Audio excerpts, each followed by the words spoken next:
Kodam 2 Sriwijaya melepas 450 prajurit dari Yonif 144 Jayayuda untuk menjalankan tugas operasi di perbatasan Papua Nugini selama 1 tahun.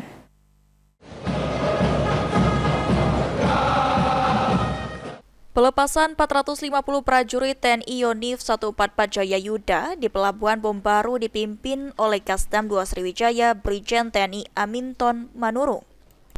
Dalam pelepasannya, Brigjen TNI Aminton Manurung meminta kepada seluruh prajurit TNI Yonif 144 Jayayuda untuk waspada dan berhati-hati dalam menjalankan tugas operasi.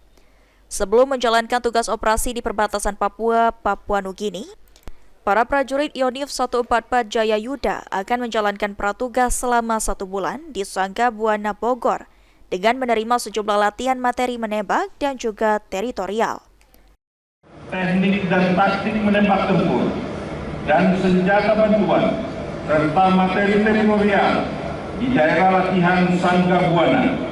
Tujuannya adalah untuk meningkatkan kemampuan teknik dan taktik tempur serta menembak tempur taktis sebagai bekal dalam melaksanakan tugas operasi di daerah Papua. Sadari bahwa latihan pratugas ini Brigjen TNI Aminton Manurung meminta kepada seluruh prajurit Yonif 144 Jayayuda untuk selalu menjaga nama baik Kodam 2 Sriwijaya selama menjalankan tugas operasinya. Prajurit Yonif 144 Jayayuda ini akan menggantikan prajurit Yonif 111 Karma Bakti yang telah menjalankan tugasnya di perbatasan Papua Nugini. Firman Hidayat, PAL TV.